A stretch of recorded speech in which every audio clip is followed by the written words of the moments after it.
The road to the top is a riddle. What will be my destiny? Money and fame are awaiting, but not enough is raining on me. Maybe I should give it all up. How much more can I take? Out here singing to the heavens. When I gonna get my break? I can run this town. Oh, I can run this town. Oh, I can run this town. Oh, I can run this town. How will I get out of the jungle? Everybody wanna stop me. 10 more steps up the mountain. Now everybody's looking for me. Spend my life in the desert till something changed inside of me. Now I'm flying over oceans. Everybody looking at me. I can run this town. Oh, I can run this town. Oh, I can run this town. Oh, I can run this town.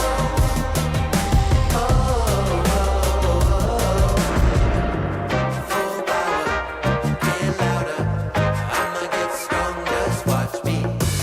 Full power, get louder. I'ma get strong, just watch me. Every hour, no doubter. Gonna hear my song, just watch me. Every hour, no doubter. I can run this town. Somebody give me the key. Oh, I can run this town. Oh, I can run this town. No more doubt about me. Oh, I can run this town.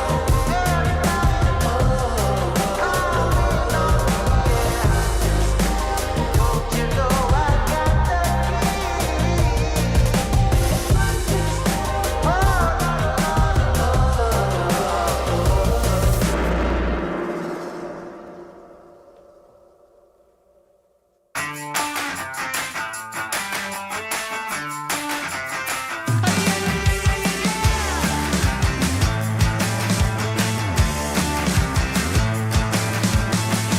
Get up on your feet, this is a shakedown.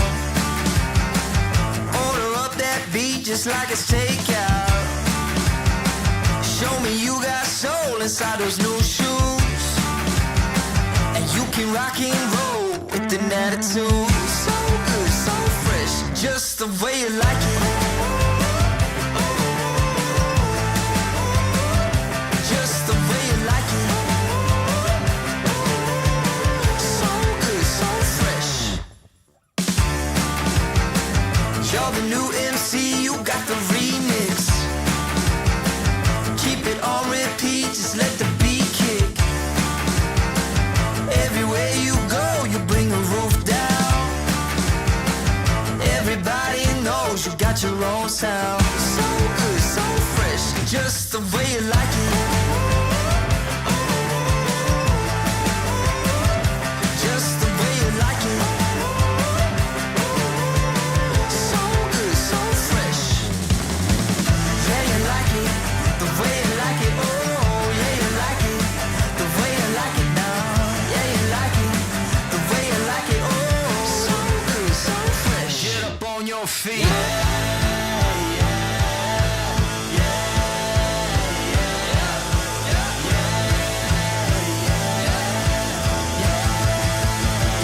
Show me you got soul.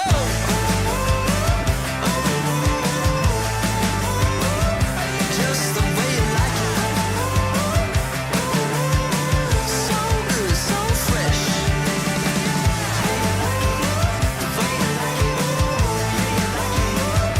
Just the way you like it. The way you like it. So good, so fresh.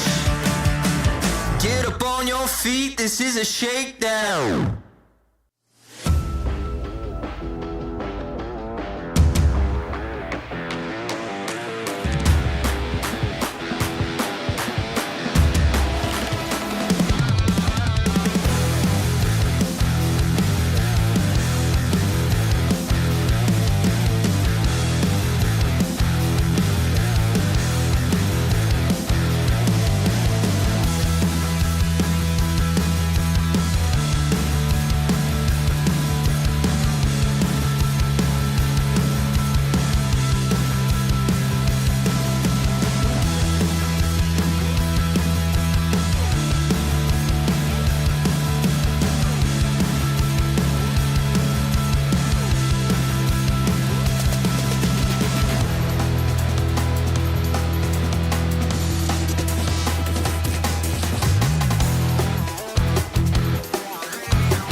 Damn, guys, we almost had this. Thank God it's over. Bored of endless matchmaking? Take your first step towards ECL, experiencing real strategies against teams of your skill. Learn more at fce.gg/ECL. ESL presents ESL Challenger League in partnership with Intel, Acer Predator, DHL, and Kidia.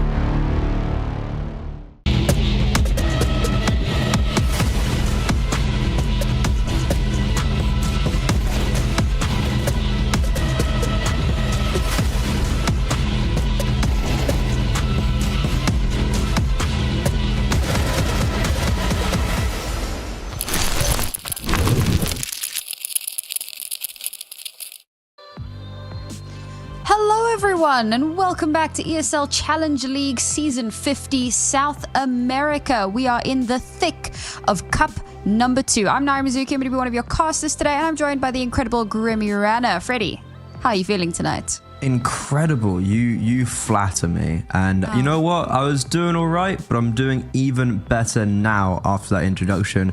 We're hopping around the different ESL products in South America. We were on Impact, now we're in Challenger League. We really consume this region the most, but how are you doing?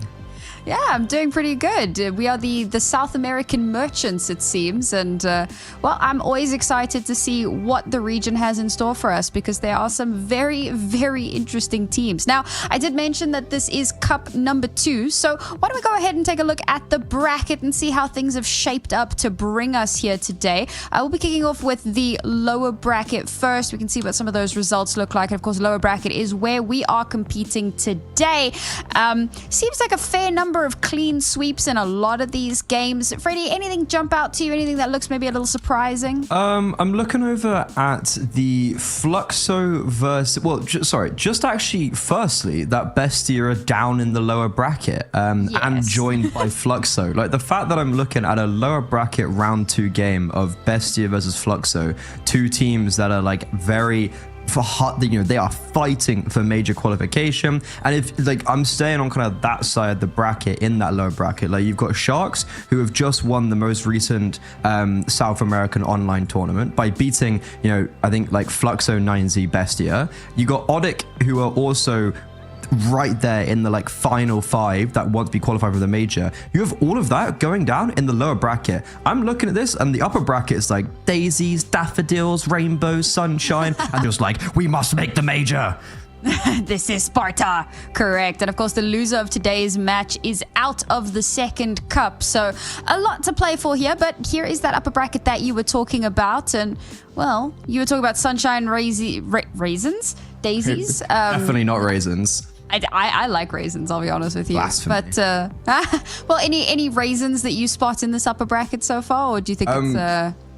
2 game? How was an upper bracket semi-finals Urara versus 2 game? And the thing is, I can't even hate on it, because they deserve to get here. Like, Urara beat Bestia and then should have played Fluxo, but then played XW7M.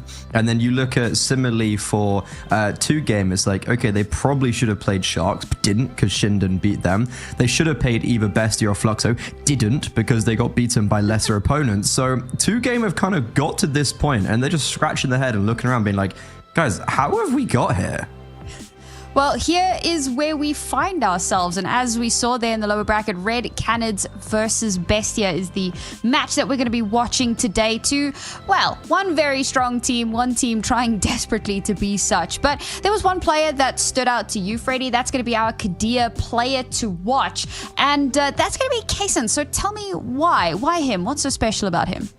Well, the issue is, if you actually pull up the statistics of so far this second ESL Challenger South America Cup, he's actually having a pretty bad event, all things considered. But the reason why I want to highlight him was because I think the riflers in this team get the majority of the credit. Like, when you look at Tomazin, Luchov, and Timo, that's the names you think of when you look at Bestia. But Kason can pull out these really flashy performances, and it's the fact that he's got an ex-AWP IGL, like Notsuke gave over the AWP to bring Kaysen in. And I think that only elevated this roster even more when they signed him, because it just means that the AWP was fully focused on firing. And also the reason why I wanted to have him as our Kadia player to watch in this specific game was because in his head-to-head against History, in the last 2 times that these teams have played, in the last like 2 weeks, it hasn't even really been a competition between History and Kaysen. So I want to keep a close eye on the third outing to see if that kind of theme does continue.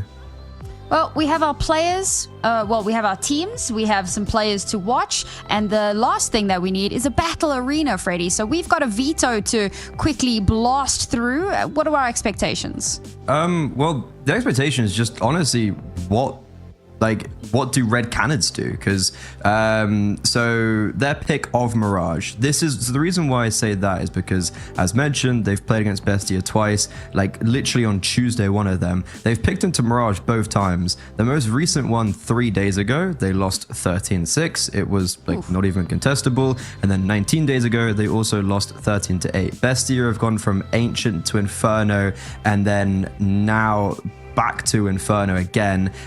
So this Veto, like, Nuke as a decider, okay. I don't know. I look at this and it's like Inferno Mirage. I watched this game on Tuesday and it was not even competitive. And on top of that, we haven't mentioned with Red Canids how unfortunately they're playing with their coach, because they've gone through there's a TGE. By the way, TGE, very good player in his own right. 2 years ago.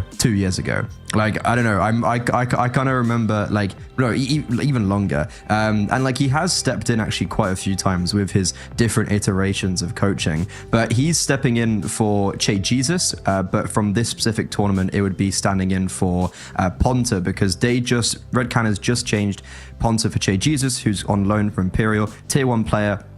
Great transfer that's going to elevate them in the long run, but in the short run, they're now unfortunately having to play a very important game in the lead up to the major against a fellow major contender with their coach. Well, all that on the line, everything to play for. We're going to throw things to a quick break, and when we return, it's time for our lower bracket match.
We are back, folks. As said, this is going to be one of our lower bracket matches. Everything on the line here to play for. BESTIA versus Red Canids. Tournament lives on the line.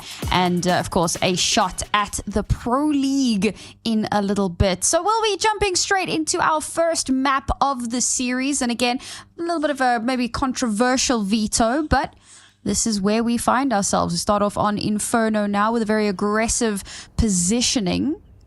No, actually not that aggressive. They actually really slowed down. I was expecting a bit more of a running start, but they kind of hit the brakes a little bit.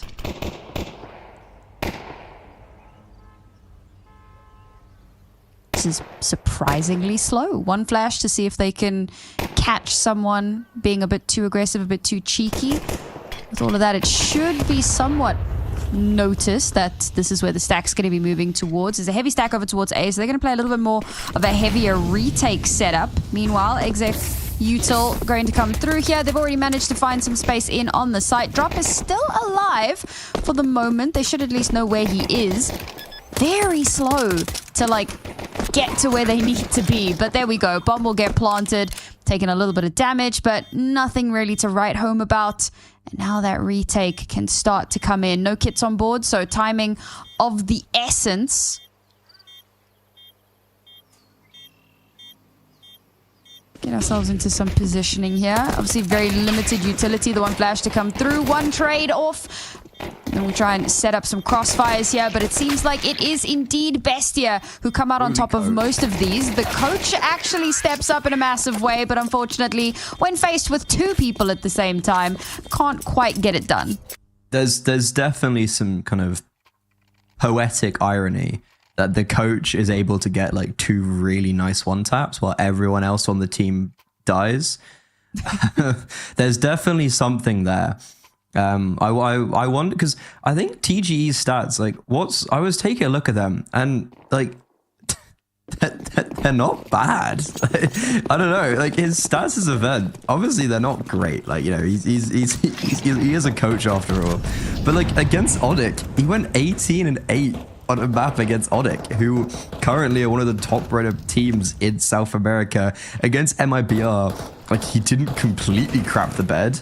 Like, I don't know.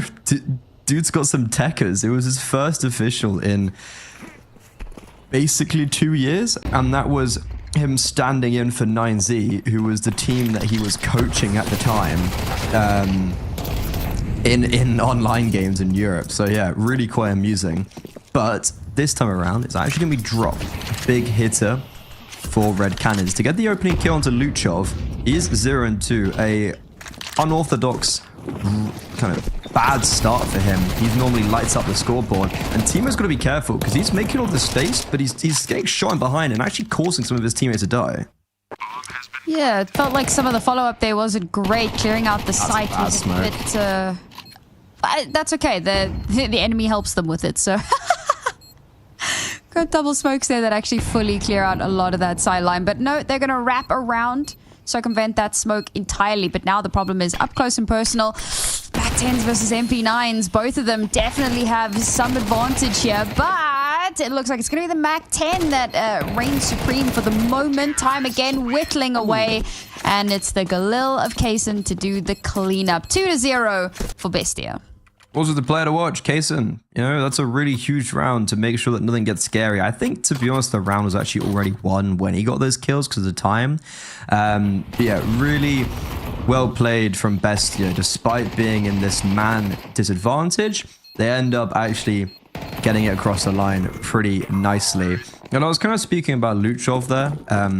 Him and Tomazin have been sharing a lot more of the firing power than I think a lot of people realize. And it was something that, because I was doing this exact game with Hawker and James, you know, I had them also in South America. And Hawker was just like, oh, Thomasin's the kind of main star of the show, because most people, when they look at Bestia, they remember him, Thomasin, playing at these like really high events, doing really well. But actually, Luchov's been playing much better than him recently, to be honest. Like, quite a lot better. In this tournament specifically, though, we're starting to see some of that old school Thomasin. So if Thomasin and Luchov are both playing to that level and like contending for the best in the team, that's actually super, super dangerous. And that's why when I say with Bestia, we tend to focus on the rifling core. But it's also really important to not leave out Kaysen because he's also cracked. So when all the pieces align for Bestia, they put themselves as a team that have already won an ECL South America Cup and currently placed 11th in the Valve rankings in the Americas, one spot outside of qualification for the major, which is cut off 6th of October. So what, like 20 days or so, just under 20 days? Sure. Just around the corner, it seems. This is not looking great for the Red Canids. I know we're only 3 rounds in, but they've still got 2 players on 0 kills. Neither of those players is their coach, which is always entertaining. I mean, very often these coaches that are like ex-players, they can step in and they can, you know, put up some numbers. It's not like they've abandoned the game to become cerebral, but it's always impressive to see that happening, and I think it's, you know, you're very cerebral. Do you have the aim to match your cerebellum? Christ, that's a lot of big words. Maybe like 4 years ago, but nowadays I'm a little bit washed. He's washed. There you go. Oh, Venom Zero not washed. Nice. A little bit of clay pigeon shooting there. Gets himself into a more advanced position. Actually manages to get a second, but two of his teammates, or rather one of his teammates, has fallen beside him. So that's going to bring it to a 3 versus 3. Could not deny bomb plant. These sites hold absolutely no stopping power for the Bestia squad. They're able to get themselves into position very easily. I do like the position from drop here. I think that there's some potential for it, but it is, of course, going to be watched quite heavily. Tamashin waiting for that to come through. The flash, of course, not really doing much of anything. No one's peeking. No one's giving away anything. There's no kit, there's no time, and I think it's just a case of exits at this point. Cow is managing to get 2, in fact. There's no way. Why would you... Am I missing something? Oh, they've got a kit. Cows has got a kit on site. Okay, History had a kit. That's still very weird, man. Oh, yeah, they still ran in with like 7 seconds left. So they got the kit, but then had no time. Yeah, you can see History as a kit when he dies. They pick up the kit there on the bomb site and then instantly drop it again. The really sad part is that it was a 1v2. Like, it... well, towards the end there. But at that point, the time had ticked away so far in any event...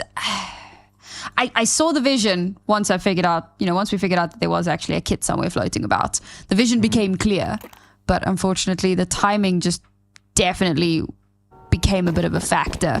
The fact that they're still able to buy in, though, is good news. It's one helmet amongst the pigeons. Not much else. And of course now, economy going to be in a bit of a tight spot should they lose this round. But I think we saw some bright sparks in that previous round. So hopefully they can channel that a little bit more. We've got a heavy stack up towards the B site at the moment.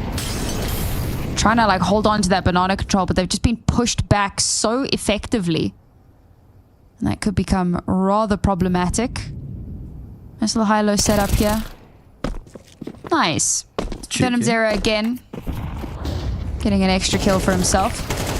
But that was just the lurk. Nice. Okay, History is going to be able to get the second. So now Bestia definitely at a little bit... Never mind. They were at a deficit and they very quickly equalize. Unfortunately, the red Canids, they're getting caught a little bit out in the open. Tamarjan takes up that lurk position, gets the kill over onto the A site. That's going to open things up there. Immediately, there's a response, however, from Cowers. So he's brought himself into position, waiting to see, but it's all smokes and mirrors. Now Bomb's going to chill in mid. And with 40 seconds left, they're going to take some time to do a bit of poking and prodding to figure out what the best course of action is going to be. Now, yes, time definitely not on their side. So without too much garnered, Bomb is going to start committing over towards this B site. They have to. But it's 2 versus 1. It's more than a doable scenario. What is going on? Kazan just runs straight. No, where is the bomb going? Guys, there's like 12 seconds left. Worked? What in the 4D chess have I just watched? The bomb went A, B... Yeah, it went B, A, B, A. And Tamarjan is so aggressed. Cowers is just tunnel visioned on the bomb site. You know what, Sam? I'm glad in these last 2 rounds that we've been kind of on the same level of confusion. But in this round, I don't know whether I should be confused, afraid, or impressed, marveled. Like I'm kind of like the balls on him to literally do the hokey pokey. Like, because ideally for me, how I would kind of situate a round like that is 3v2. You know, most likely 1B, 1A. Even if they do gamble stack 2 somewhere, just place 3 players and play the numbers. That's how I would kind of imagine what I would want to do in a round. So as soon as I see quite literally all 3 of them splitting up, I'm just thinking, something's meant to go wrong.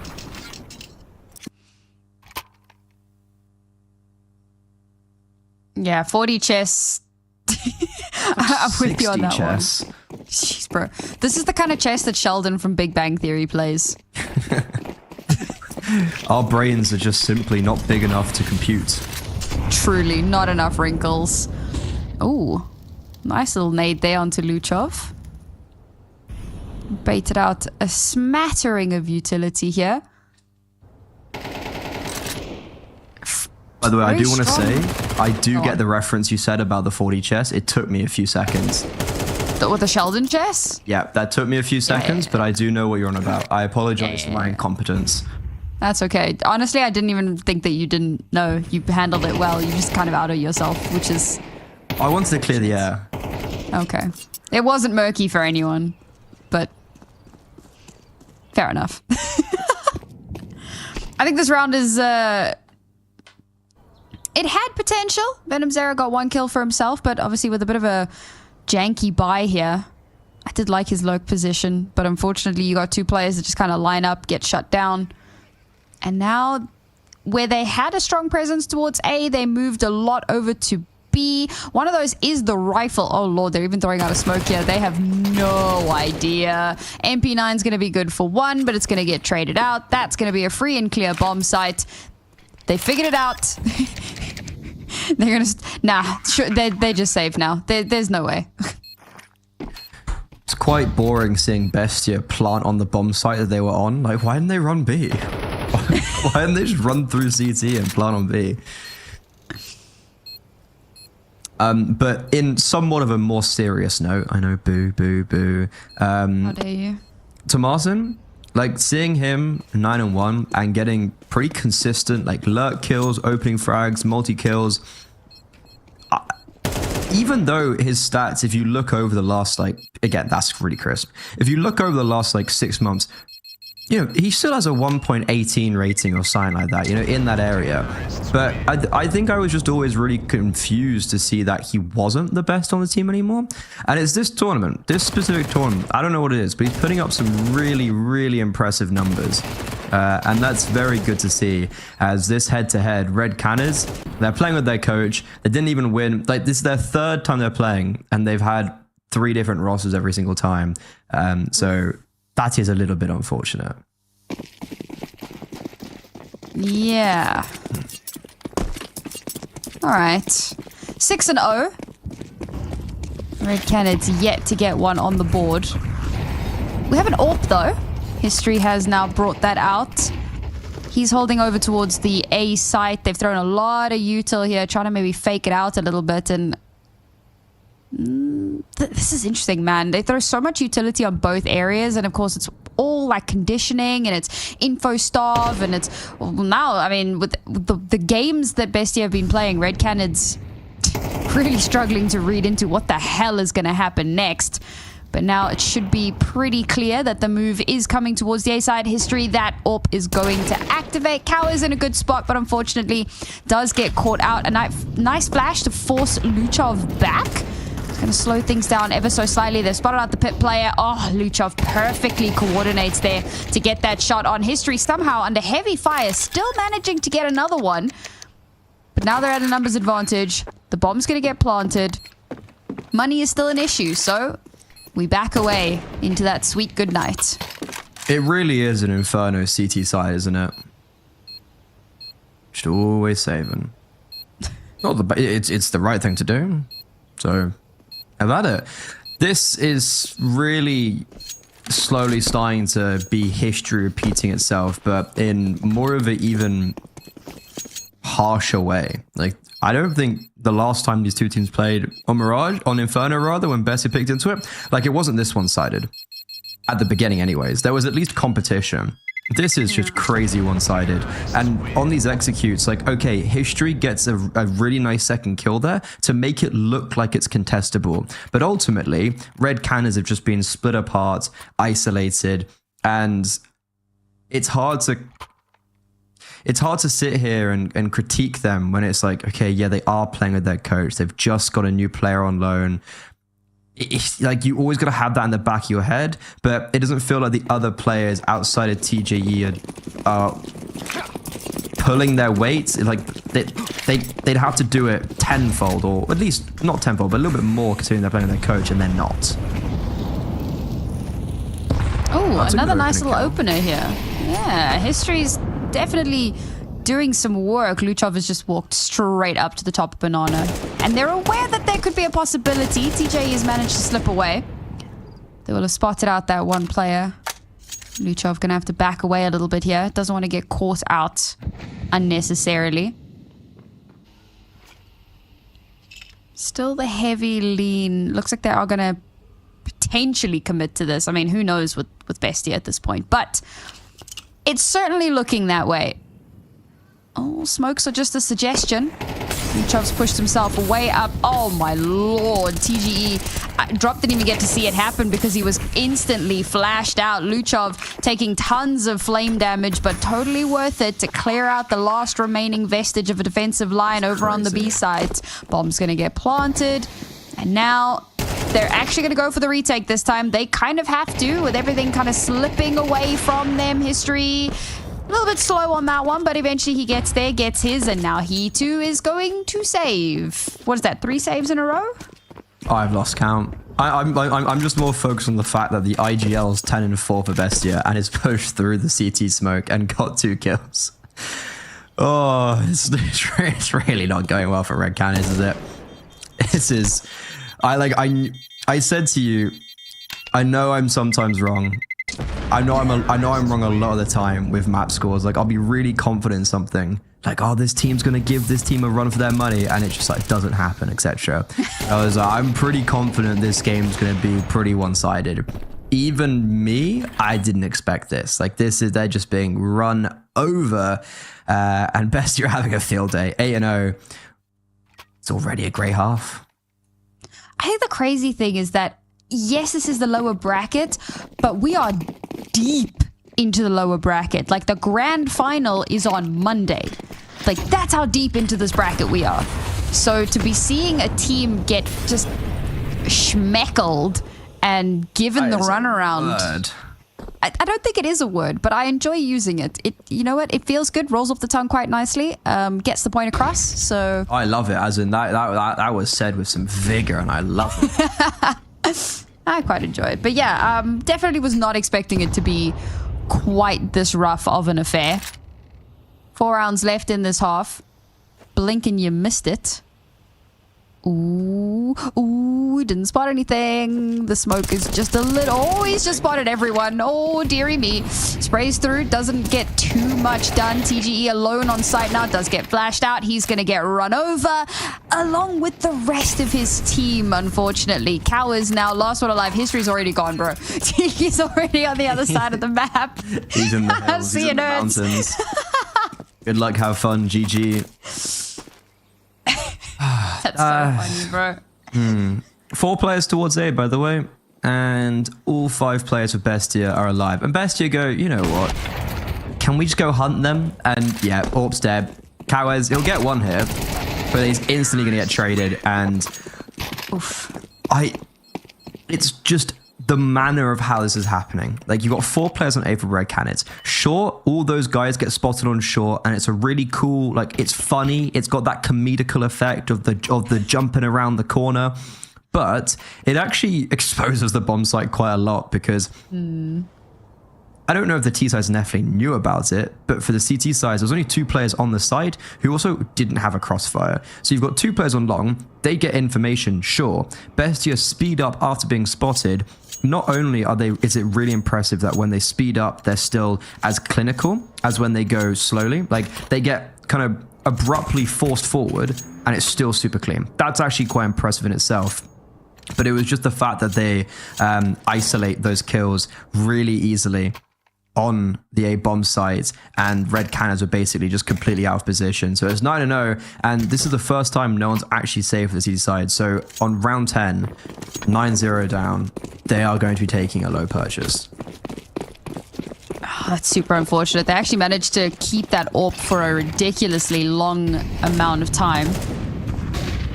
But finally, BESTIA have had enough of it. I'll chase that down, deny that entirely. And now they've got such an advantage into this one. And this is rough because this obviously puts them on to 10. And usually I want to be talking about, oh, well, then maybe we can get some guns in because lost streak bonus. And maybe there's a chance, get the 2 rounds. But let's face it. Certainly does feel like we're staring down the barrel of a potential 13-0 here, which is wild. Like, we spoke about the fact that the last time they played against each other, it wasn't exactly close. It was 13-6 on both maps. It's Yeah. never been a 13-0. Yeah. Well, Bestia in our previous grand finals, in our first iteration, did 13-0 9Z on map, or in the grand finals on 9Z's map pick. It was map 1. They then went on to lose their map pick. So, hey, history could be repeating itself, but Bestia, I feel like we haven't been to the B-bomb site in actually quite a while. But here they come, and very messy because of the utility that Red Canids placed to counteract the Molotovs. They're going to get the bomb down. It was a 4 versus 3, but Kaysen peeks into Banana, dies, but gets all the information. So Bestia, they've got this post plant, and they are able to set up against this Banana play. Oh. It feels like there might be a world here. Last 2 players have to kind of huddle up and hug a bit, but there's no kit on board. Nope, never mind. Luchov just gets to... Yeah, fair enough, I guess. Oh, by the Not the way I way, thought that was going to end. Go on. Luchov, it just reminded me because Luchov stopped. Bestia on boot camp.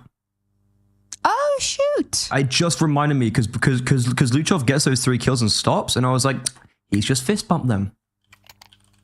Oh, yeah, that makes sense. Because this is like their major run-up. Like, they are literally 20 points currently outside of qualifying for the major. And they're like lock in, grind set, play all the tournaments, grand finals, win, make the major. Well, let's see if that does come to fruition. It all starts in these moments. Ooh. Chonky nade. Want to try and give some props where we can. Haven't been a lot of opportunities for it, unfortunately, so far. Venom Zero currently topping the scoreboard for Red Canids with 6. Oh yeah, big numbers, big number, big time player. To be fair, more than Timo's got.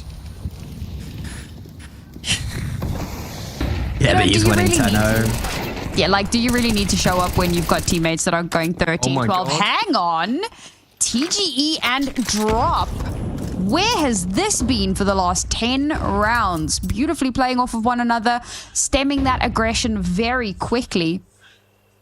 Is there a chance here? A possibility for 1 round on the board. Shoulder peak. History hits the shot. He's been very good when he has the opportunity.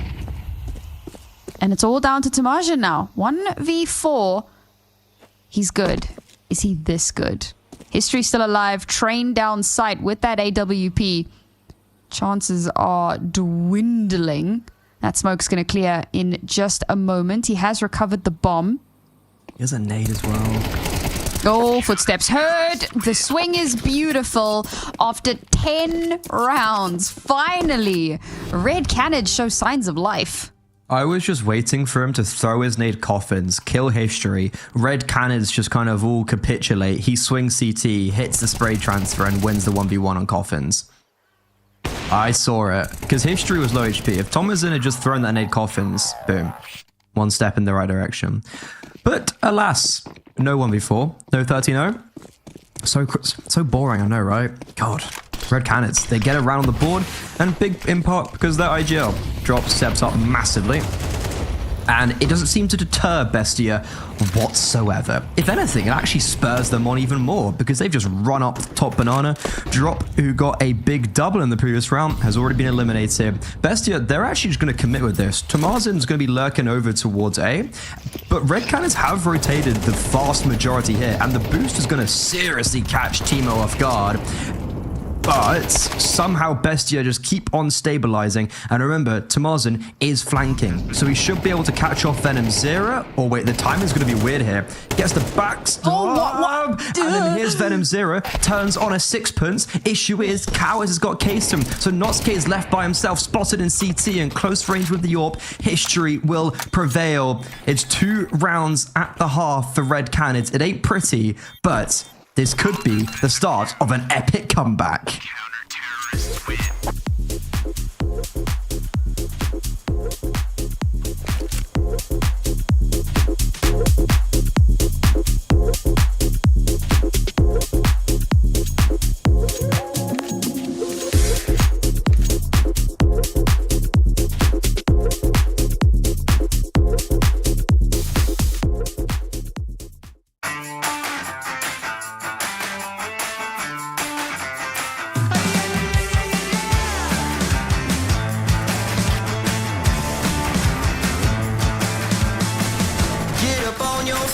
this is a shakedown.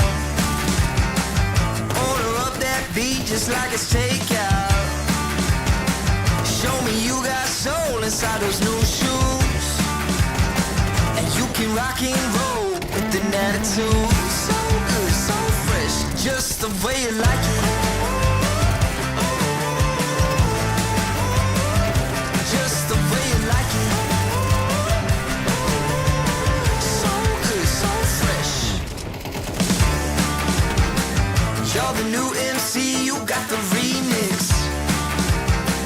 Keep it on repeat, just let the beat kick. Everywhere you go, you bring the roof down. Everybody knows you got your own sound. So good, so fresh, just the way you like it.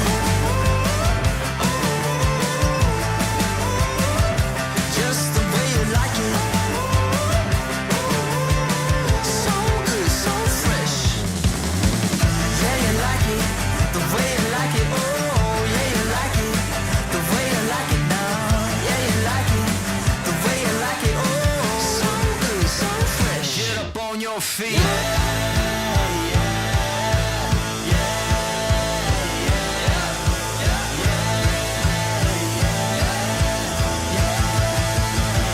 Show me you got soul.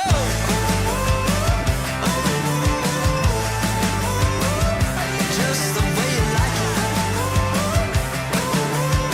So good, so fresh. The way you like it. Just the way you like it. The way you like it. So good, so fresh.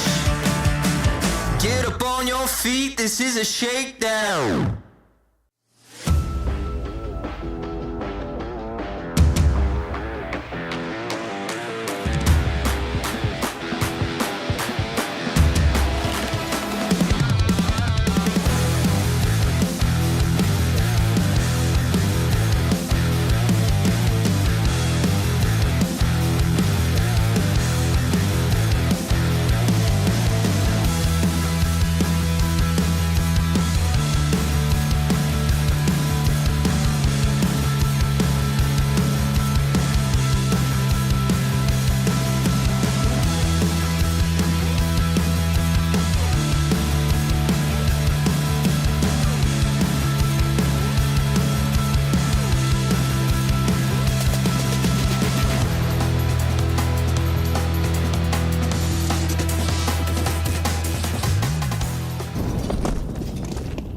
Alrighty, not the 13-0 we had predicted. Red Canids showing some signs of life here and immediately hit the ground running, getting that first kill onto Luchov, which opens things up a little bit here, but unfortunately there are still CTs on site, and my god, Tamashin has done so much, but has he done enough? Timo now, the 3-8 bandit, gonna become the 3-9 bandit. I didn't even get to finish that sentence. Well, there you have it, folks. Red Canids with the pistol. And they've won 3 rounds on the trot. Not gonna lie, I actually really saw Timo winning that, because for some reason, every time I watch him, he just is like the most bizarre player. As in, okay, I have to explain this one a little bit. He does really well, but I swear he has like the weirdest games where he'll get like 10 kills in 3 rounds. He'll get like 2 4Ks back to back, and then he won't get a kill for so long. And then he'll get a crazy clutch and then not a kill. Like, he's the most high impact, high octane player. He doesn't dabble in these 1 kill a round. He's like, I'm either gonna 1v4 or I'm not gonna get a kill. So I saw that 1v2 and I was like, this is where he thrives.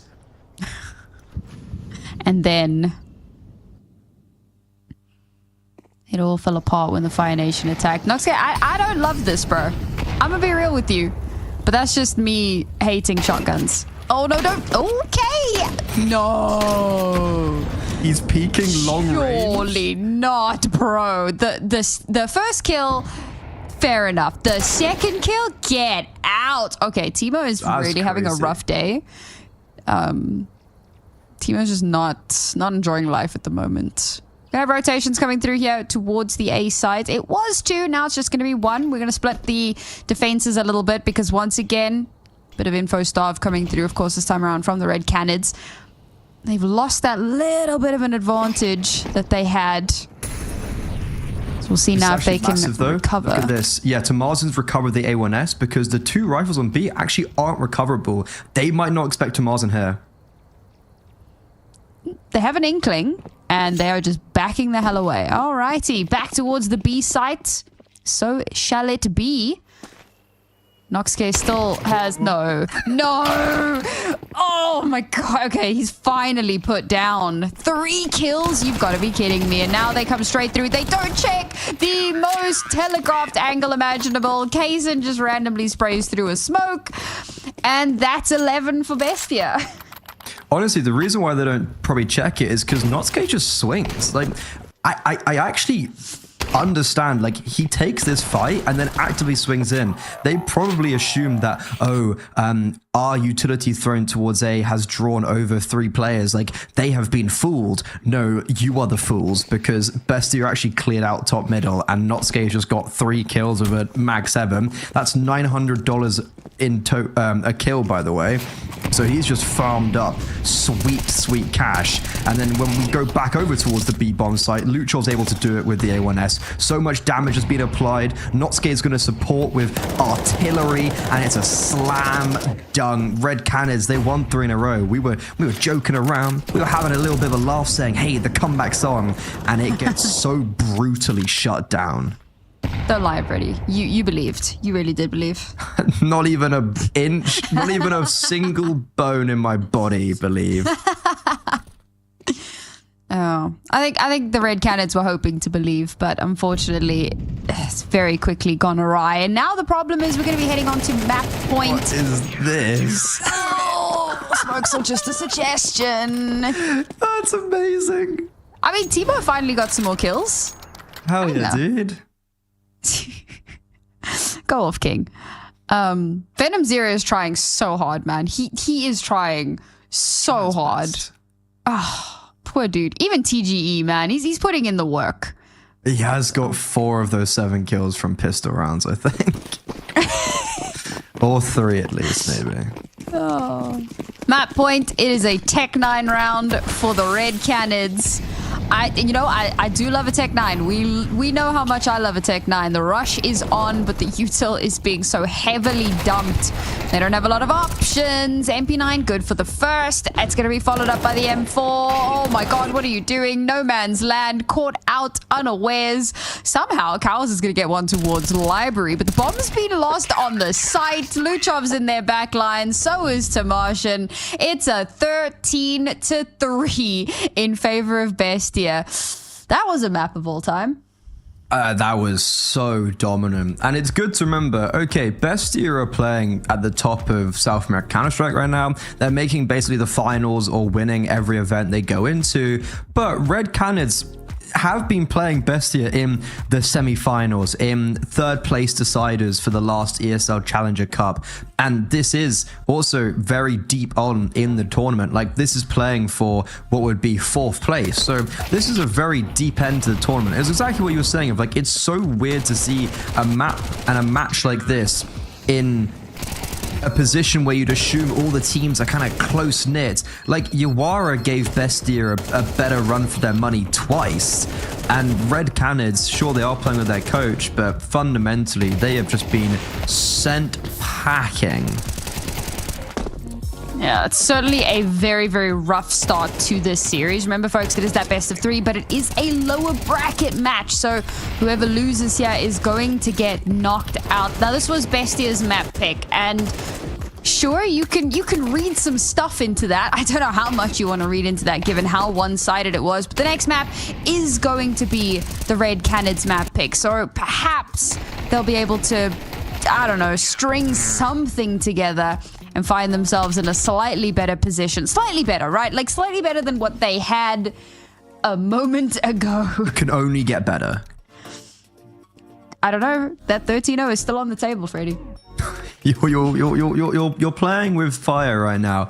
And the issue is, Sam, is that when we look at Mirage, Red Canids, this is the 3rd time in a row they've picked it up against Bestia, and each time it really does not go well for them. All right, well, that's going to be it for the first map, folks. We're going to throw things to a quick break. When we return, it's Red Canids' map pick of Mirage.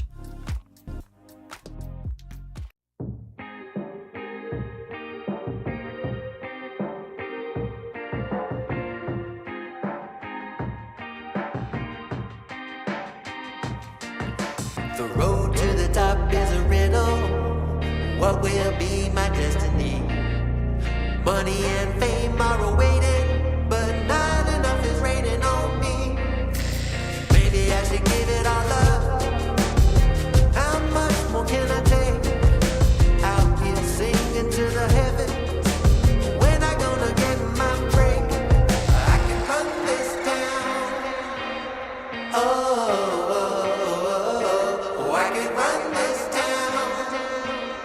Oh.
This is a shakedown. Order up that beat just like it's takeout. Show me you got soul inside those new shoes, and you can rock and roll with an attitude. So good, so fresh, just the way you like it. Just the way you like it.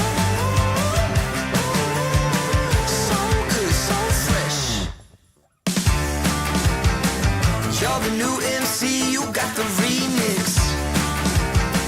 Keep it on repeat, just let the beat kick.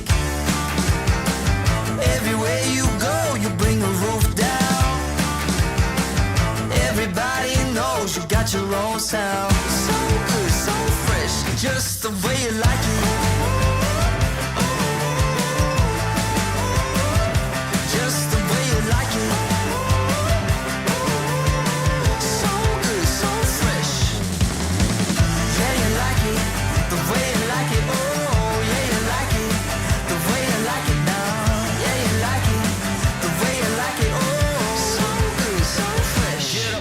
Feet.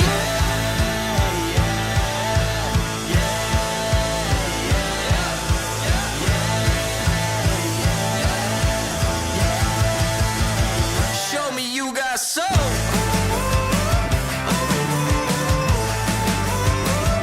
Just the way you like it.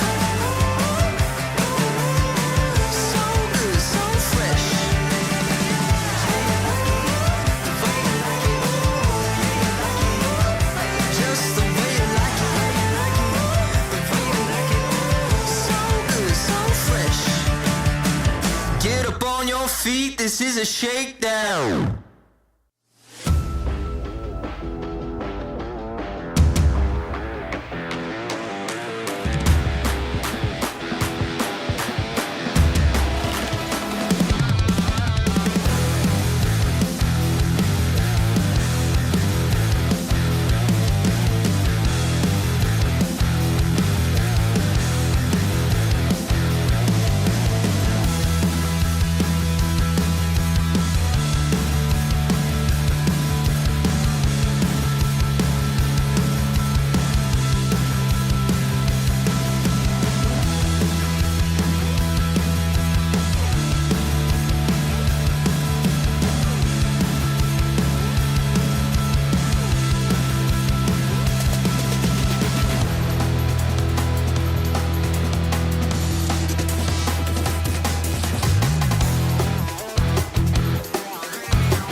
Damn, guys, we almost had this.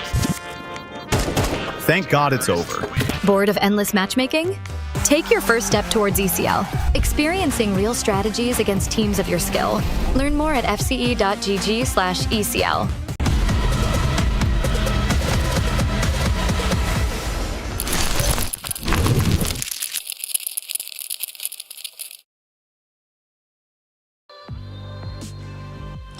And welcome back, everybody. We're still in the midst of ESL Challenger League, a Season 50 South America Cup number 2 Red Canids versus BESTIA. I think they're hoping or wishing they were a little bit more royal. Unfortunately, that first map did not go the way that they had wanted, Freddy. Now we move on to their map pick of Mirage. What are our thoughts? What are our expectations? Is there a chance here? I am just going to not try and cope and just say probably not, to be honest. When you take a look at HTV, you'll look down at stats and you'll be like, oh my god, Red Canids, they have won Mirage 64% of the times and they've played it 25 times. They must be pretty good on Mirage. And while like that is true, Red Canids are not inherently the team that they were when they would have played a lot of those games. So Red Canids made a roster change recently, bringing in Che Jesus. Big upgrade because it's a basically like kind of tier 1 level player who maybe struggled to play against the elite, but certainly it's going to come down to this level of Counter-Strike and will farm. There seems to be some sort of roster lock. So Ponto, who was previously playing for Red Canids, has to play, or like they have to play with their substitutes list, so they can't bring in Che Jesus now. So therefore TG, their coach, is playing, and on top of them having to play with their coach, BESTIA have just been simply outclassing them, and in both times they've played against Red Canids on Mirage recently, they've won, and it's just got even more and more decisive. Furthermore, they've also been beating teams like Fluxo, who are kind of the top teams in the region, right? Like BESTIA are good on this map against the best teams, and specifically very good against Red Canids. Yeah, and I think the really sad part is that very often we try to look at history between two teams and try to draw conclusions from that. But as we saw in the last map, the last time they met on Inferno was a 13-6, and that one ended on a 13-3. So unfortunately, in this particular instance, it does make it that a little bit more difficult to draw any sort of parallels. But here we go. We'll kick things off now on our second map of the evening. BESTIA hoping to close things out here. They kick off with a little bit of solid presence towards mid, seeing if they can catch any pistol aggressions.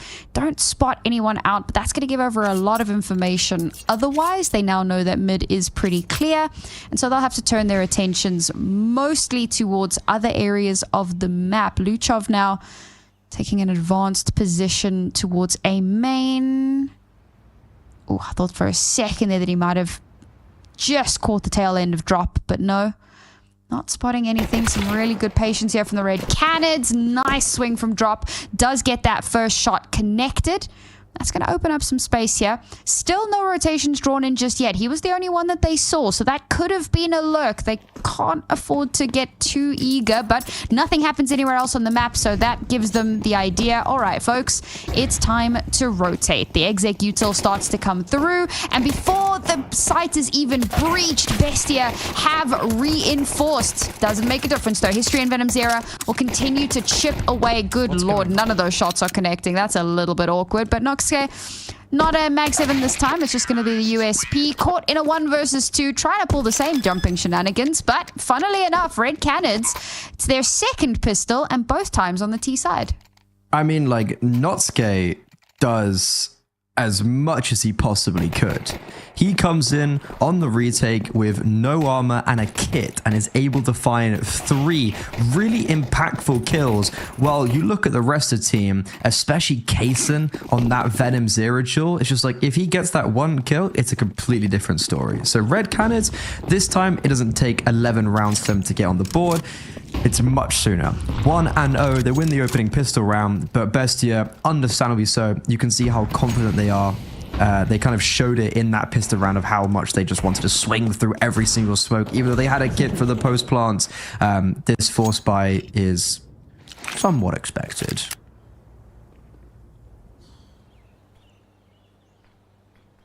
Garnered a decent amount of space for themselves as well. And Cowers is in such a good spot as well, just to catch any sort of shenanigans. And I like the fact that they're doubling up with drop towards mid there, so if something does happen, they can catch it, maybe call it across if necessary. And of course, they can throw some util to potentially confuse and confound. Smokes in mid. That's going to allow Cowers the opportunity to relocate. They're trying to draw the attention, and it's working, but Tamashin has taken a deep angle, and, well, he will mow through those tees. History finally does trade it out, but Bestia in a very advantageous position here. History has so much to do, is going to get caught out. Noxke a little bit slow to react, but when he does, he makes it work. 3 players still standing at the end of that round. They're going to hold on to a ton of rifles, and Bestia have reset the T-side economy. It was going so well. You know, Red Canids, they won a pistol round. They got something going on their map pick, and then they run into what is basically a brick wall. It's just so insane how quickly everything spirals, and with no bomb plant, the best weapon they're going to be picking up is a Galil on drop. I was thinking maybe Bestia get too overconfident and Red Canids start to hit some shots and the stars start to align. It gets a bit competitive, but already from what I see that round, I'm scared we're just going to get a repeat of map 1. And look how much damage has been done by artillery already. Red Canids haven't seen anyone, and most players have already almost died. Oh, Bestia getting a little bit aggressive. And they will get punished somewhat for it. But at least they make the right decision to back away a little bit more. Or rather not take these fights unnecessarily. Oh, Luchov. Oh, it's not the first time, but he's in so much deeper than before. Shot through the pot. And right by the stairs, he's able to back away. So, the advantage that was garnered by the Red Canids, small as it was, is snatched back. They're keeping it as competitive as possible. Bestia is getting very cheeky. And they are getting somewhat punished, but unfortunately Luchov is doing so well at getting a kill and just slipping away.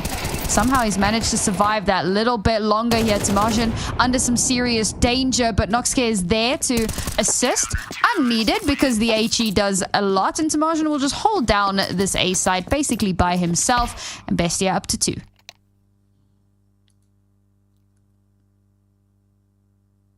Okay, that does actually get a little bit more precarious and potentially worrying that I expected, but ultimately it's all handled quite nicely.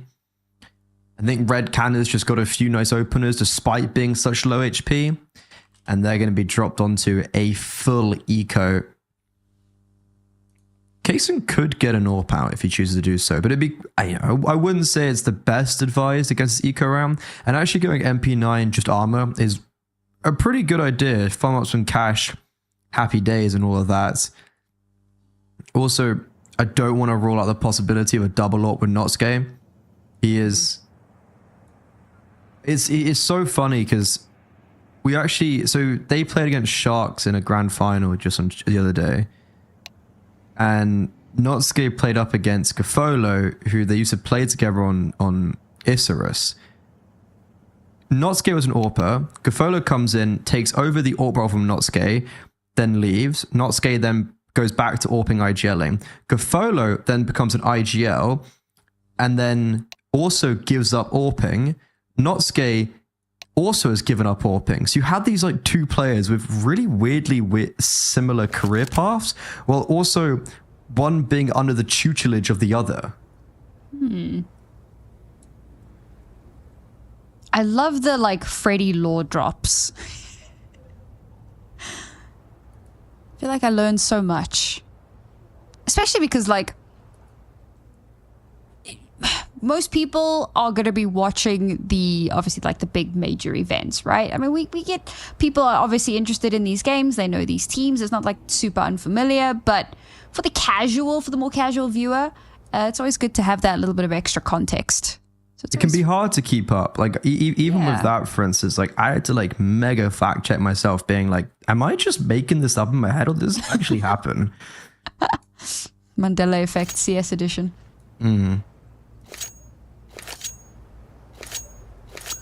All right, issues abated. Should be getting back into the round now.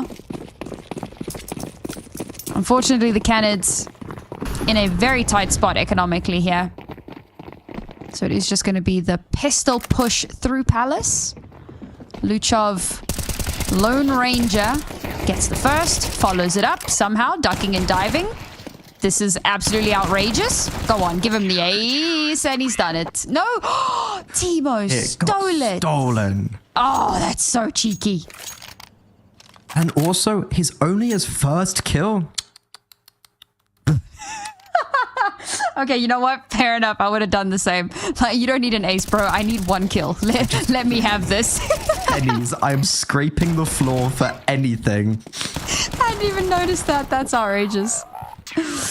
Also, he kills him mid-air, so kind of vibes as well. Yeah, style points.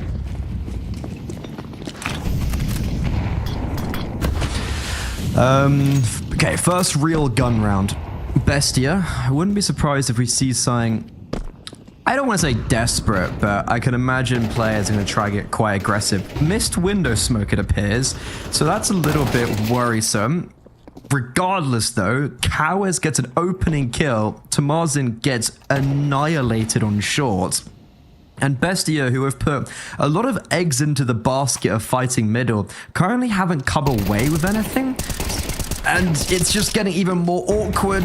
Oh, this is so messy. Kaysen's just jumped out a window. How have Red Canids somehow survived this? But unfortunately, TGE, I like the idea, activate our A after all of this commotion, but he was like 10 seconds too late. So history, they know where he is. He's picked up the bomb. He's on 34 HP. That round was crazy. The jump out of the window to back up teammates is amazing. Just the confidence to be like, yeah, my teammates are going to be there, you know, and I need to back them up and they're going to back me up and everything is going to be hunky-dory. But history gets a double. And then it's, where you looking, buddy? Oh, Luchov, how unfortunate. And somehow this has become a clutchable scenario. Bomb gets planted. Oh, history caught on the run. Kit in hand. Easy clutch.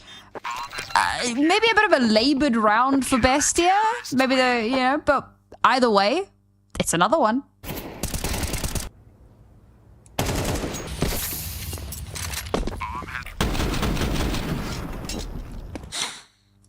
I love how Nosuke just like, he doesn't care. He is just all guns blazing. There was a round very similar actually on Inferno where he just like full on pushes through the CT smoke on the B bomb site in an after plant 3v3. And it's like, he's the IGL and he was sitting like 10-3. And it's like, okay, if he is 10-3, I feel like it's pretty dire. And yeah, he's just clutched up a 1v1. Good damage from history. But this was also a round where Red Canids, like, they get the opening kill, they have good mid control, and they lose to an MP9 jumping out of window. Could have been worse. Could have been a Tech 9. Could have been a Mag 7. I think if a Mag 7 in the first gun round jumped out a window and killed me, like desk would have been broken in half. That's what I'm saying, man. It's a mental warfare of all. Oh, they've missed the window smoke again. Ooh. That's two rounds in a row. Well, it actually really benefits Timo because he can play around this really nicely. Oh, Cowers, you're in danger. Oh, the cross. Oh, he's made a step. Yeah, he's made a step. Come on, surely. Oh my God. How does Timo win that? That's actually a little egregious. But There you go. Numbers advantage. Now Bestia turn their attentions back towards apartments. A nice little Molotov case in. How have you gone and done that? That's quite nasty. We have had one slip through the net. Kaysen will go ahead and get yet another one. Venom Zero trying desperately to hold the fort on site. Has managed to pick up one, but is going to get taken out. TGE doing the Lord's work. Holy. All right, Luchov. 1 versus 2 now. Can you do it? Spots out the first. Fires off a shot. Has to reposition.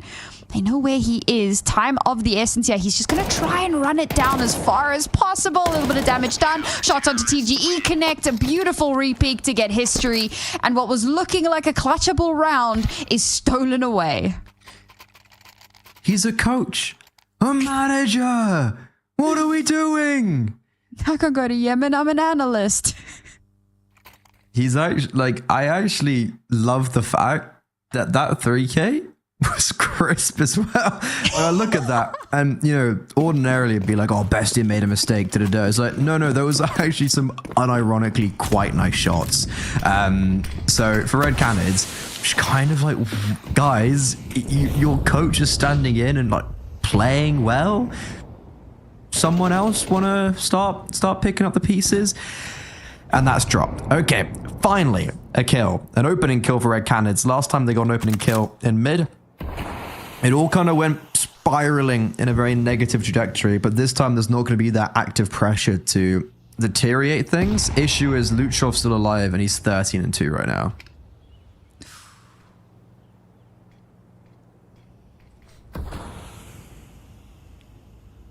Smokes are suggestions. Oh, Cowards will drop in such a dangerous spot, and somehow Luchov still gets the first. Cowards does a 180 and gets the kill onto Demotion as well. Timo now has the 1v4. The first one has been achieved. This has been a much better round from the Red Canids. A good reposition as well. They're setting up that triangle. Crossfires in position. Timo now has every direction to look in. Spots out one.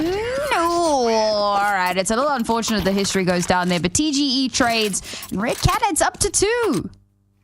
Yeah, I don't think there was actually any way that he was going to win that 1 versus 4. So the fact that he at least gets 2 kills and means that economy is going to be kept a little bit tighter is definitely positive.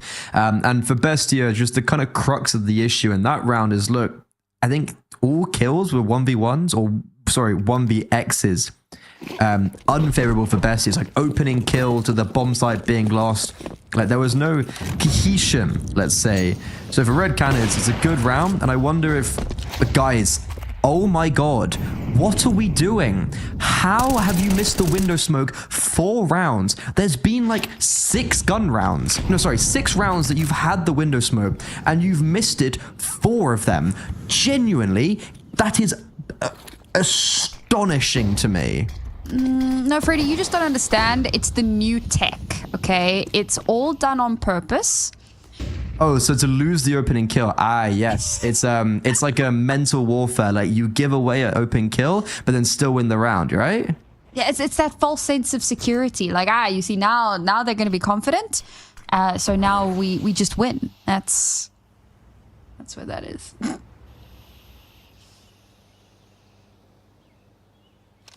Oh, did they get it this time? Hey, they did it, Freddy. Oh, yeah, okay. They got it eventually, but it's like, I feel like the damage has already been done. And now they're just running out A. And Luchov is there just like, guys, I've got 16 kills. Maybe don't peek me. The bomb is nowhere near any of the, like... I don't know why they just ran out. Surely Drop just tries to save here at this point. Like, 30 seconds left. He's got util, but he doesn't have the bomb. He's got no info. He's got no space. He's got nothing. So we're just gonna say, all right, guys, slaps knee. I'ma head out, and that's gonna be Bestia going up to 6. What a weird round.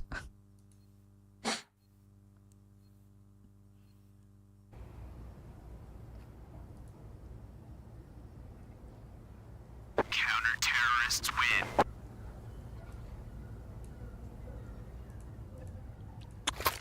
If I'm history, I'm out for blood. Like, guys, who missed that window smoke? He's like, looks around, and he just does that, like, kind of look around, just like, raise your hand if you've missed a window smoke this map.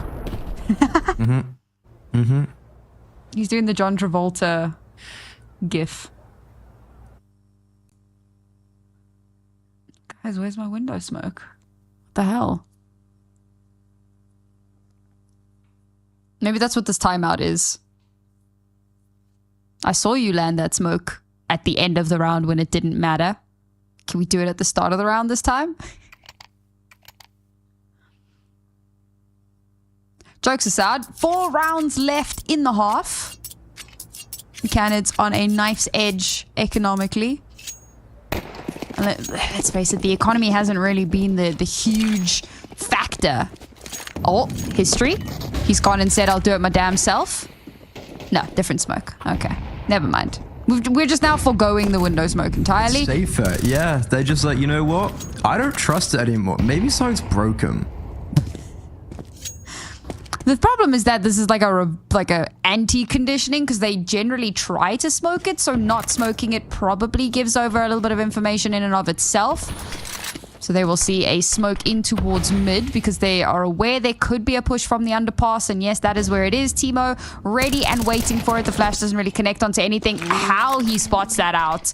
Well done. Repossession. Why have you just run straight into his crosshairs? The smoke blooms, which gives him some cover. Cowers is going to get a trade-off though. And Luchov out of the picture does give them a little bit more of an opportunity. Many of the players very low on health at the moment, but Noxke, he's just been so good. This anchoring has just been phenomenal. Bomb is now lost, and TGE, the coach, gets schooled. Bestia up to 7.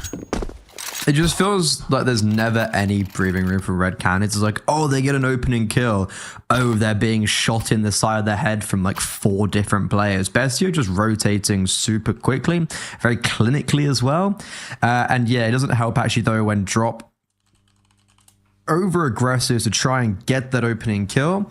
You can understand though why he maybe tries to make such an abrasive play. It's because look, they are down 2-6, a map down, on the brink of elimination. Like, he needs to do something. He feels like he has to do something, which actually is the poison chalice if you think you have to do more than you do.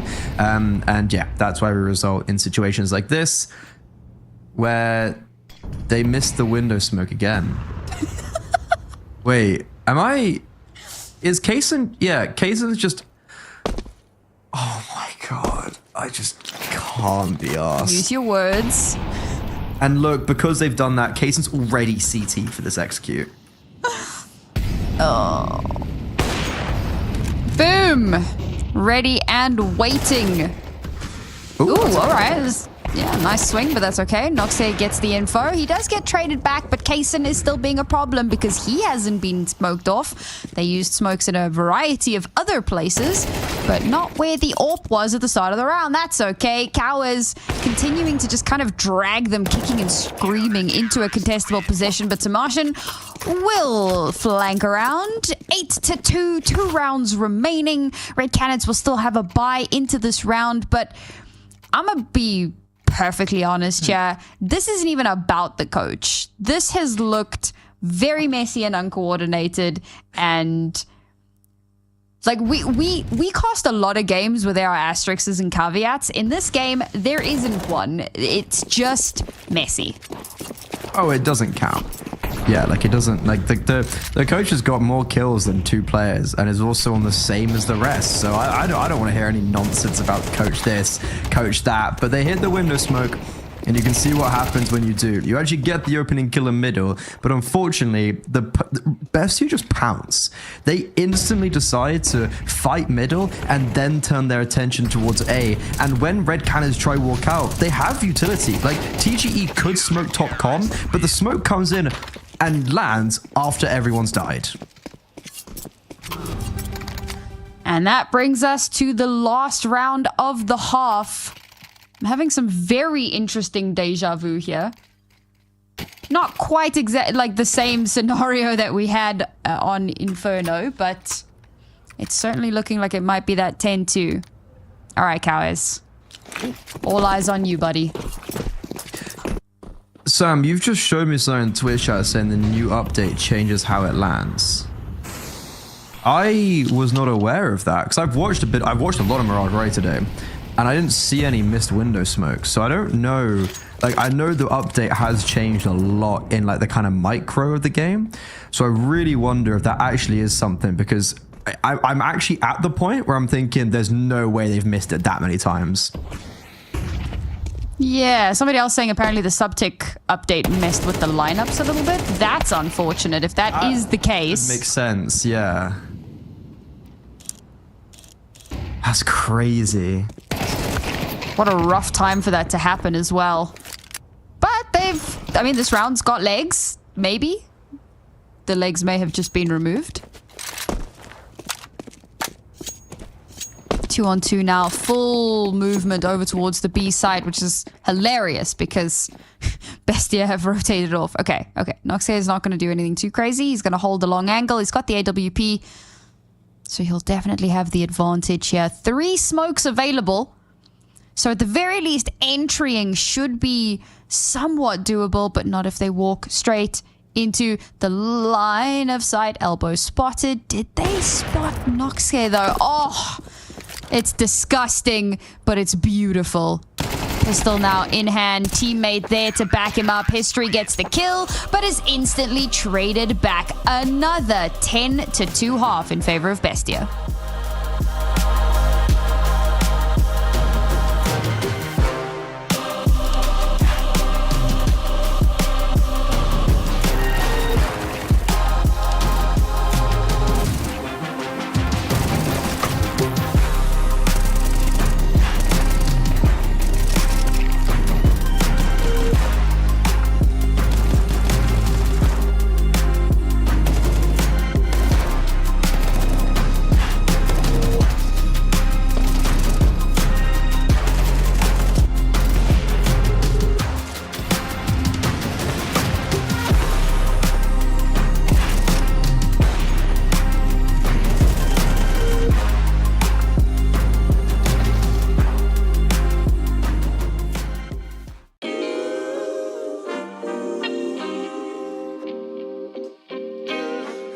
Sometimes you gotta pray for a victory.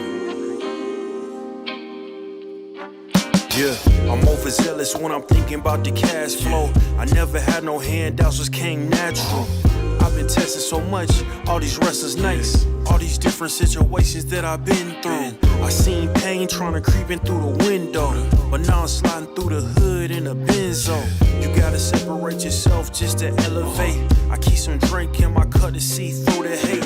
Sometimes on the road to glory, you gotta press the brakes. I got a lesson plan for all my past mistakes. I swear I'm proud of all my best and my worst days. Proud of on my feet when I touch the ground. Front of ain't it Beijing, man, ain't know the sound. I know I made mistakes, but my mama proud. Fans scream my lyrics out in the background.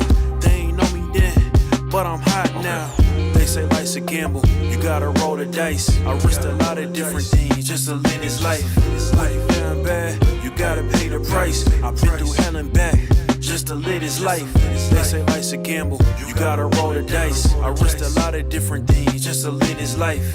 When you down bad, you gotta pay the price. I've been through hell and back just to live this life. I'm faced with a lot of different choices these days. Do a rock and roll Lex account of Blueface. The whole world know my name off a mixtape. I still got the same brothers since 6th grade. G-Wagon red seats, we on Biscayne. Trips to the Florida Keys, we imported these. Thanking God for the life he afforded me. All this jewelry on my body, acting like the hood. I need a brown skinned chick just like Megan Good.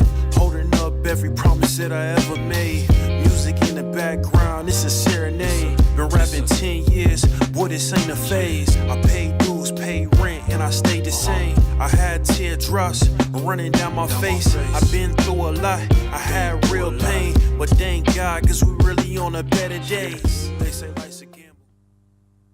Nothing can go right for Red Canids. Back-to-back maps, they only get 2 rounds at the half. And issue is, this is their map pick, and one of their rounds came from the pistol round.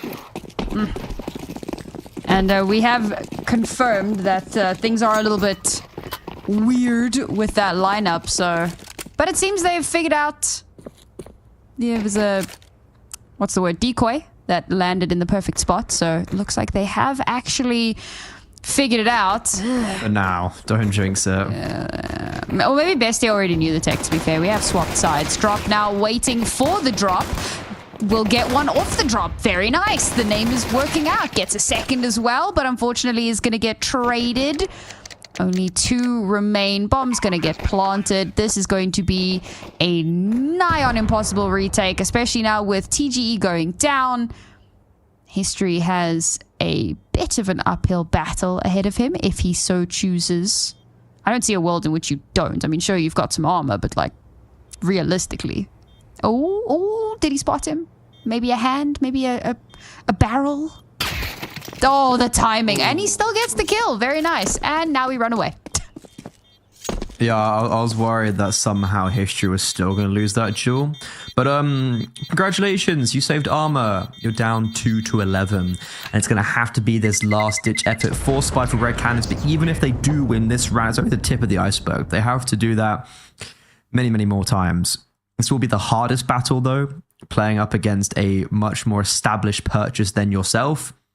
And for Bestia, they are just going to be looking to cruise into the lower bracket final, the consolidation final, I think is the official name, where they will be looking to retain their ESL Challenger League Season 50 South America Cup victory.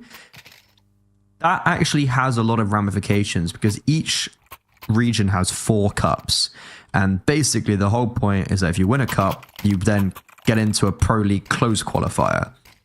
But the more cups that an individual team wins, the less teams then go through. So if Bestia win 2 and another 2 teams win 1, then those 2 teams play up against each other, and then the final of that's against Bestia. So if Bestia win this, they've basically like already booked themselves a spot 1 game away from Pro League.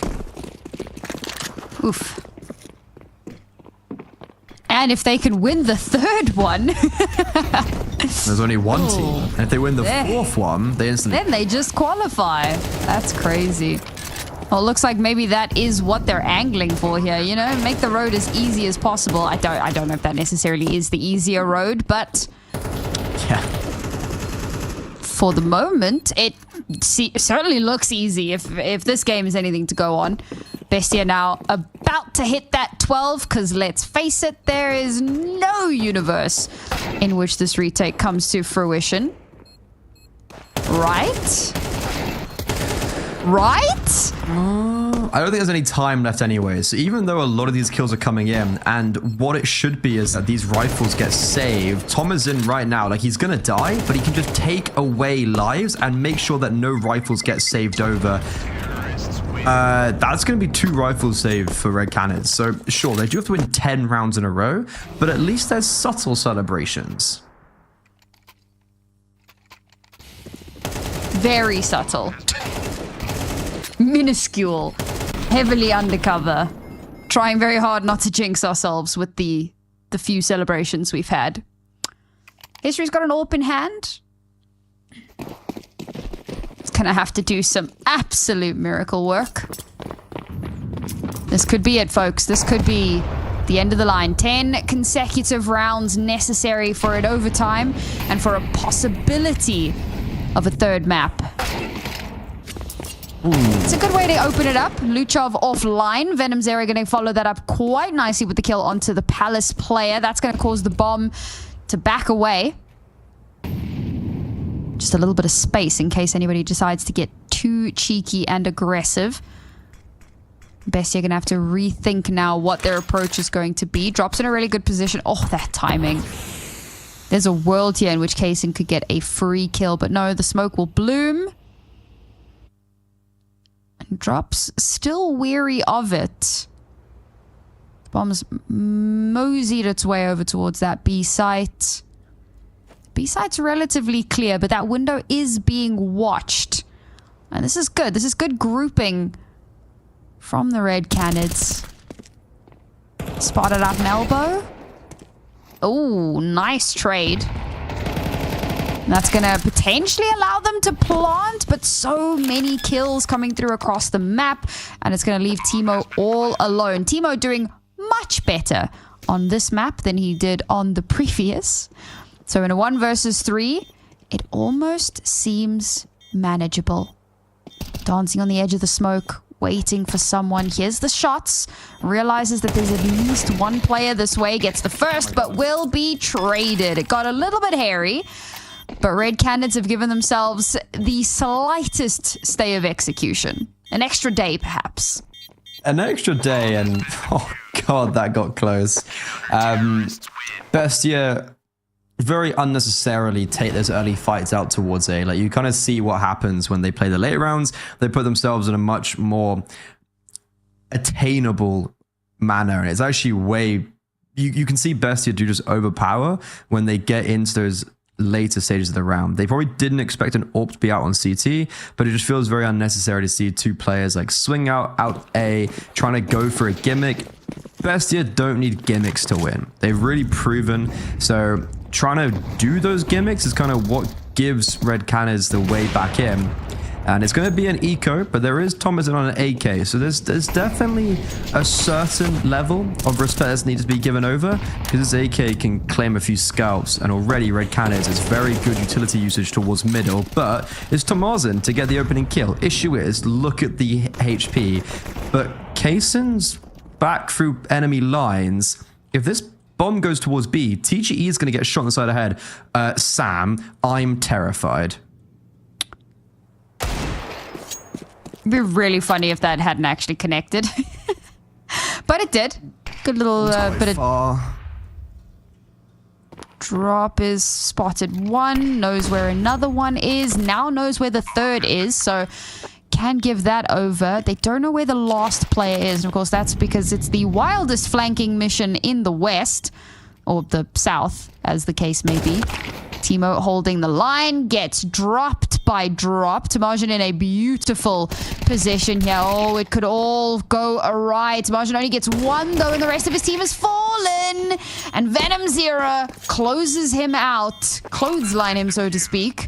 And Red Canids get one more. Yeah, there's a really just kind of glaring issue with that round of... It's a 4 versus 3. Timo's taking a fight. Like, kind of everyone's going for this duel. Tomasin was on a perfect backstab. If they just fully tuck, like I'm talking, don't even move a muscle type beat, that's going to be a near impossible round for Red Canids, because Tomasin flanks and then the time will start to be a worry, right? But yeah, maybe a little bit overextensive in those situations, but you can see by how close these rounds are getting that have no right to be close. It's only going to be a matter of time. And BESTIA with the bomb down, last round they didn't even fully invest. They're going to have this full buy. Luchov's on that Mac 10. He's the only one not on a primary rifle, and they're just going to run out A. But Red Canids do have mid control.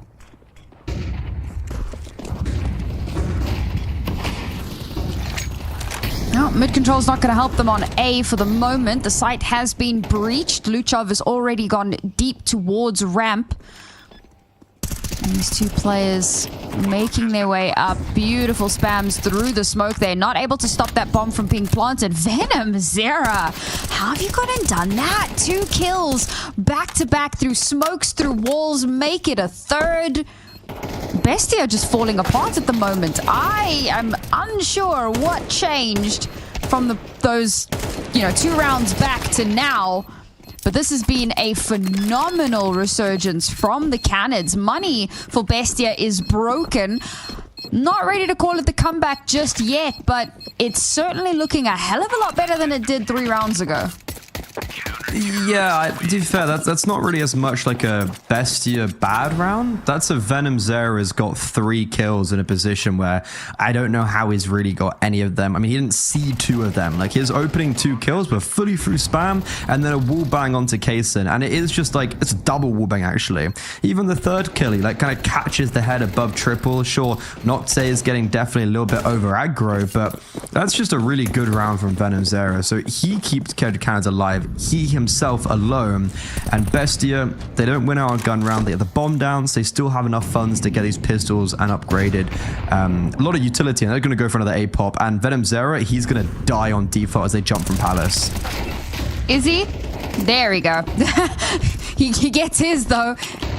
He's done a lot to try to slow down this progression. Bomb is going to get planted. It's going to have to be a very well-executed retake. Running low on utility here. Nice flash allows Cowers the sight that he needs, but oh, Nocte has just been on fire. Drop, however, continues to be a problem now. Timo with just a pistol, a deagle. Ooh, shots are connecting somehow, but TGE is so high, so high, riding on a cloud, and he gets that final kill. Defuse to come through. The coach has got some staying power, and so do the Canids, apparently. Yeah, the issue is like, yes, the coach is clutching. Yes, Red Canids have got to 6 rounds, but it's like, this is a Tech 9 round. The best weapon was a deagle, and it comes down to 1 versus 1, where I'm thinking Timo might actually win this. Like, every single round, Red Canids are just about clinging on to survival, and now BESTIA are back onto the full bells and whistle purchase. Kaysen's got that AWP, full AKs are out. It only takes one moment of brilliance from BESTIA, and they've been getting so damn close to it by just doing what they normally do, but that is another, though, magnificent step in the right direction as History gets his second opening kill in this second half with the AWP.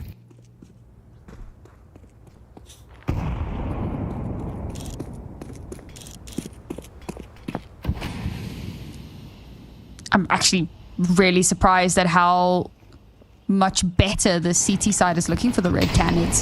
The fact that BESTIA came into this half, need I remind you all, at a 10-2 lead. And after getting those first 2 rounds, the Red Canids have absolutely dunked on them. Shunted them from pillar to post. It does kind of make you wonder, would that first half have looked a little bit better if they weren't struggling so with that window smoke? Maybe they would have had some slightly better results. Slightly. I'm not saying that it would have been like one-sided. There was only really like 1 round where it actively was well, 2. There was 1 round where History just walks out and dies, and it was like, oh, that's unlucky. And then the final round where Kaysen rotated CT and got a double or triple kill. And the only reason he was allowed to rotate that quickly was because there was no window smoke. Apart from that, I think it was like, yeah, it definitely helped. But it was those 2 rounds in particular that was like, okay, this was the visual impact. But Red Canids, it's another round on the board. Its issue is it's a 5 versus 3 that comes into like an actually close scenario. So I'm just kind of reiterating my point of like 1 moment of brilliance and BESTIA won this. Well, looks like it's going to be Venom 0 with the moments of brilliance. Back to back as well. Just continue. Like, fair play to be fair to him. Absolute menace. Double kill before finally being put into the grave. History's going to follow that one up. But it is an anti-eco, so we do expect this to go in this fashion. Obviously, we've seen some crazier ecos in our lives and in our careers, but yes, very much as expected. 4 more rounds, Freddy. I believe. Yeah, 4 more rounds. Do you know what? Overtime on the table. 1 more gun round, and I'll believe. Ooh. It's actually got so close, kind of. Like, and if you look back at these rounds, it's been like 1 alive, 2 alive, 2 alive, 1 alive, 2 alive. Like, that was actually the first round where it felt comfortable for Red Canids. And it's good to see BESTIA taking a tactical pause here because they've still got all the chips in their corner. They're not sweating just yet. This is the round where if they lose this, that's when it's maybe like, ooh, this is scary. Back on the rifles, no AWP out for Kaysen. Last gun round, he bought into it, maybe because no bomb down and he didn't have enough money, but it's 5 rifles. Last gun round, they just lost 2 opening picks in top mid straight away. Like, plan A didn't even start. So hopefully for them in this round, their default, they actually could just kick it off.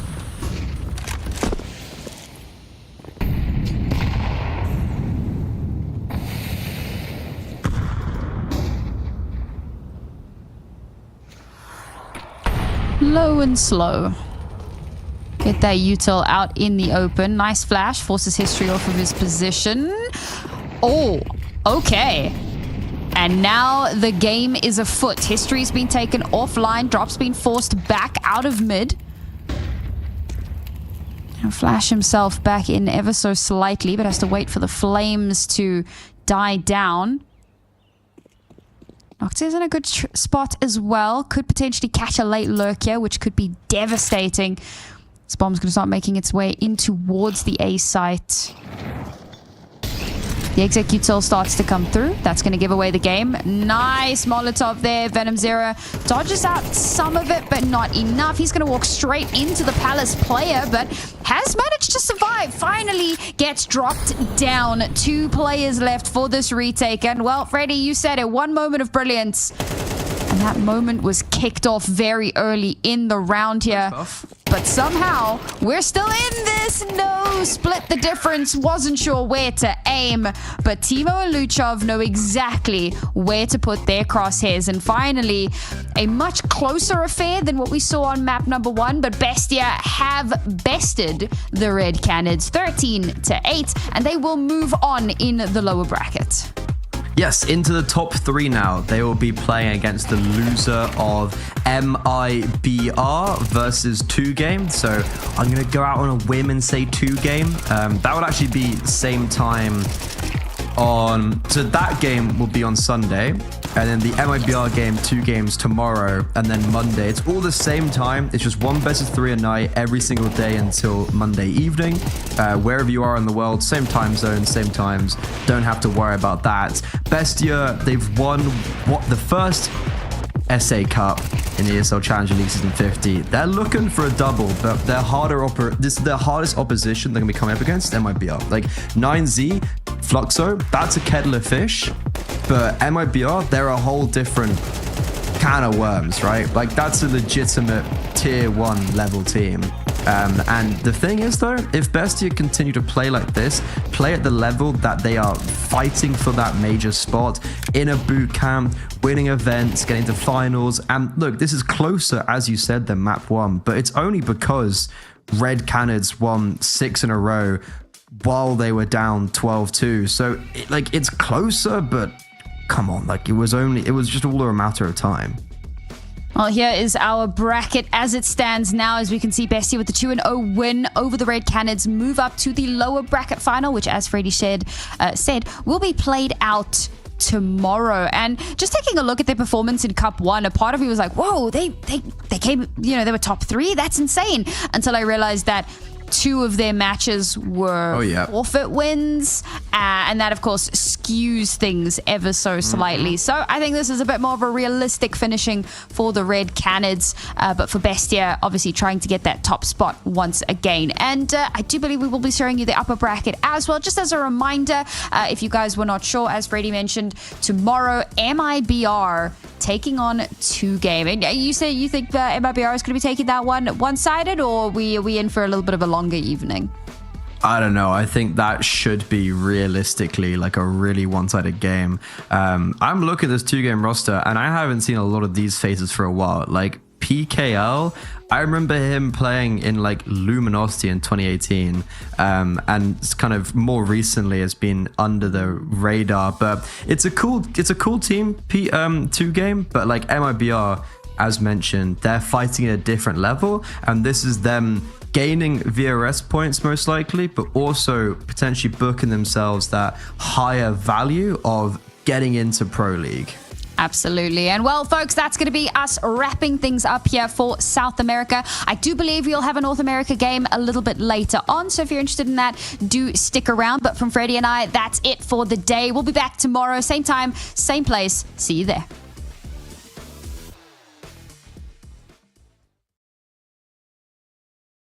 Thank God it's over. Bored of endless matchmaking? Take your first step towards ECL, experiencing real strategies against teams of your skill. Learn more at fce.gg/ECL. ESL presents ESL Challenger League in partnership with Intel, Acer Predator,